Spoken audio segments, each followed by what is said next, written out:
키예프. 몇 년 동안 여기 온 걸 꿈꿔왔어요. 카메라를 꺼내서 대성당, 항공박물관, 드니프로 강의 사진을 찍기 시작합니다. 그러다가 갑자기 엄청난 쾅 소리가 들립니다. 돌아보니 무언가 멀리 우뚝 솟아있는 게 보여요. 거대한 폭발 같아요. 피해야겠어요. 빨리요. 2020년 6월 키예프 사람들이 하늘에서 목격한 것은 모루구름이었어요. 보기 드문 형태의 폭풍우가 형성되고 있었죠. 강한 기류가 수증기를 위로 운반할 때 형성되며 공기는 성층권 바닥에 닿으면서 팽창하고 퍼져나갑니다. 밀도가 높은 구름을 우리가 보게 되는 그 멋진 모양으로 밀어넣고 때로는 버섯 모양이 되기도 합니다. 모루구름은 가장 위험한 번개 폭풍을 일으키는 구름 중 하나입니다. 말 그대로 청천벽력이에요. 이 번개는 폭풍이 몇 킬로미터 떨어진 곳에 있을 때 맑은 하늘에서 갑자기 마법처럼 등장합니다. 이러한 유형의 번개는 모루 상단에서 발생하는데 일반 번개보다 10배 더 강력할 수 있습니다. 사람들이 100km 밖에 있는 거대한 구름을 목격하고 나서 끔찍한 일이 일어났을 거라고 생각하면서 매우 두려워했어요. 현지인들은 관계자들이 무슨 일이 일어나고 있는지 설명하기도 전에 SNS에 거대한 구름의 사진을 올렸습니다. 당국은 그것이 그저 아름다운 자연현상에 불과하다고 발표함으로써 사람들의 두려움을 진정시켰습니다. 이런 구름은 바람의 세기에 상관없이 일반적으로 한 지역에 머물다가 사라집니다. 호주 퀸즐랜드의 북쪽 끝을 둘러보면서 소름 끼치는 동물들을 피해 편안하게 해변에서 휴식을 취할 때입니다. 편안하게 쉬다가 커다란 그림자가 머리 위를 지나가고 그 다음에는 또 하나, 그리고 또 하나가 지나가는 것을 봅니다. 하늘을 올려다보니 이 이상한 날씨는 정말 놀라워요. 이 구름은 나팔꽃 구름이라고 불리는데 마치 거대한 튜브처럼 생겨서 하늘 가로질러 굴러가는 것처럼 보이는 매우 희귀한 형태의 구름입니다. 이 구름은 최대 1000km에 걸쳐 측정될 수 있고 심지어 큰 무리로 나타나기도 합니다. 이 현상은 상승 기류가 구름을 통과하면서 길게 말려있는 듯한 모습을 연출하고 뒤쪽에 더 차갑고 습기 찬 공기는 아래로 가라앉으면서 나타납니다.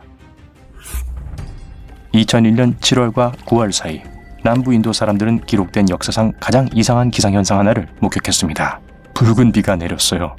전형적인 폭풍우라고 생각했던 많은 사람들은 충격을 받았습니다. 빗물은 옷에 물이 들 만큼 진한 색이었어요.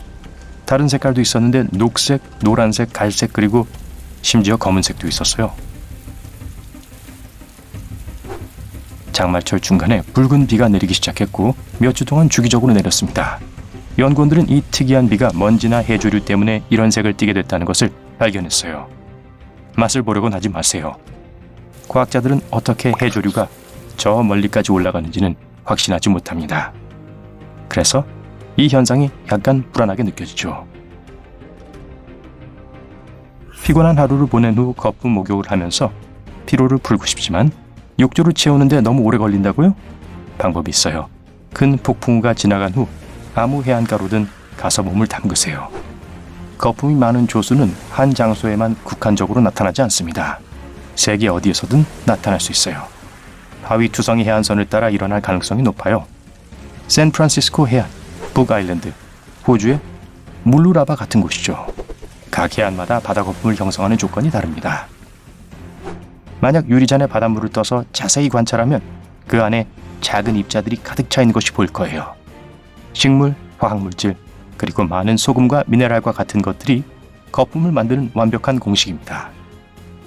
강력한 조류와 바람이 이 모든 것을 섞으면 우린 카푸치노 거품과 비슷한 것이 물 위에 떠 있는 것을 목격하게 됩니다. 추운 기온이 미시간주의 과수원을 강타하면 정말 특이한 일이 일어납니다. 유령 사과처럼요.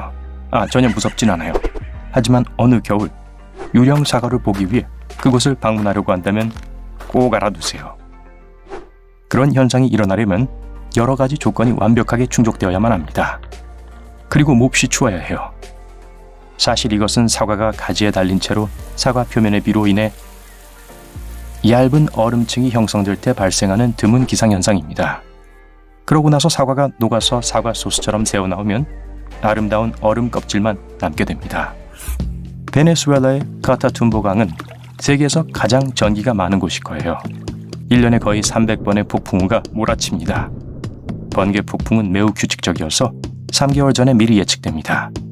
10월에 우기 동안 1분 안에 30번의 번개가 번쩍이는 것을 볼 수 있어요. 정말 짜릿한 경험일 거예요. 번개가 한 번 칠 때마다 전구 하나에 6개월 동안 전기를 공급할 수 있는 에너지가 있어서 이런 놀라운 번개쇼는 베네수엘라 전역에 영원히 전원을 공급할 수 있습니다. 해가 질 때 강한 바람이 주변에 있는 3개의 산을 둘러싸고 물 위에 폭풍 구름을 형성합니다. 습한 공기의 물방울이 차가운 공기의 얼음 결정체와 충돌할 때 거의 매일 밤 번개 폭풍을 일으키는 정전기를 발생시킵니다. 그것뿐이 아니라 어떤 폭풍은 그 위에서 번개가 치기도 합니다. 이 모습은 꼭 사진으로 찍어두세요. 해파리 번개 스프라이트는 지구 대기의 높은 곳에서 방출되는 전기입니다. 강력한 내우와 관련이 있지만 비와는 아무 상관이 없습니다. 이 스프라이트는 중층권 50에서 80km 상공에서 발생해요. 밤에 인공 조명으로 인해 이 희미한 번개를 보는 것이 훨씬 더 어려워집니다. 만약 그걸 발견한다면 작아 보일지 모르지만 폭이 50km를 훨씬 넘을 수 있어요. 붉은 스프라이트는 레운 위의 차가운 플라즈마 방출의 한 종류입니다. 폭풍 구름과 아래 땅 사이의 번개 전하의 균형이죠. 여러분이 좋아하는 도넛 모양으로 붉게 빛을 내기도 합니다. 스노우 도넛은 가장 희귀한 기상현상 중 하나로 모든 기상 조건이 완벽하게 충족될 때만 볼 수 있습니다. 로키 산맥과 같은 눈 덮인 산악지대에서 발견되는데 바람, 기온, 눈, 얼음, 그리고 습기가 함께 작용해서 이런 경이로운 고리가 형성됩니다.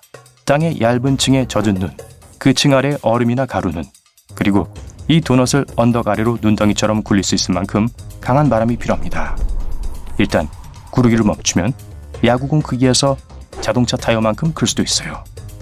모든 것은 바람이 얼마나 강한가에 달려 있습니다. 새로 형성된 스노우 도넛은 오래가지 않습니다. 그러니까 서둘러서 카메라에 담으세요. 지평선 너머로 석양을 바라볼 때 아름다운 자줏빛과 분홍색으로 물든 하늘은 눈앞에 보이는 3개의 태양에 비하면 아무것도 아닙니다. 와, 언제부터 지구의 태양이 3개였죠? 가끔 태양 옆에 나타나는 이 유령별을 선독이라고 부릅니다. 어쩌면 개처럼 태양을 졸졸 따라다녀서 이런 이름이 붙었을까요? 선독은 종종 태양과 같은 높이에서 빛을 발하는 영역으로 나타납니다. 대부분 얼음 결정이 빛을 가장 잘 반사하는 골이나 후광의 형태로 관찰됩니다. 달과 나란히 나타나고 얼음 결정체를 통과하는 달빛에 의해 형성되는 문독도 있지만 선독만큼 자주 관찰되진 않습니다. 야생에서 사진을 찍다가 드디어 인생샷을 찍기에 완벽한 장소를 찾았어요. 수정처럼 맑은 물, 소나무, 산, 그리고 비행 접시. 잠깐, 비행 접시요? 아, 외계인이에요. 만약 접시 모양의 구름을 본다면 그렇게 생각할지도 몰라요. 이 렌즈 모양을 한 고저구는 이름도 어려워요. 알토 큐뮬러스 렌티큘라리스. 멋지죠? 산 꼭대기 위에 형성되는 특이한 구름입니다. 습한 공기가 산 위로 흐를 때 온도차가 완벽하면 파도가 생겨요. 공기가 파도를 통과할 때 증발이 발생하고 일련의 구름이 타원형 모양으로 형성됩니다. 결국 외계인은 아니라는 거죠. 휴. 하늘이 무너지고 있어요. 이 구름을 목격한 사람들은 마치 이 구름이 하늘에서 내려온 것처럼 보인다고 말합니다. 유방우는 거대한 하얀 덩어리의 마시멜로처럼 보이지만 구워 먹을 순 없습니다. 이 이상한 솜털 같은 구름은 수백 킬로미터에 걸쳐 뻗을 수 있고 모루구름이나 다른 뇌우 구름 아래서 짧은 시간 동안만 볼 수 있습니다. 이 이상한 거품 모양은 폭풍 자체 내부의 난기류로부터 형성되어 고르지 못한 구름 기반을 만들고 세계 어느 곳에서나 나타납니다. 유방우는 습한 공기가 건조한 공기로 가라앉을 때 형성됩니다. 공기는 주변 환경보다 차갑고 얼음으로 식거나 물로 인해 무거워야 합니다.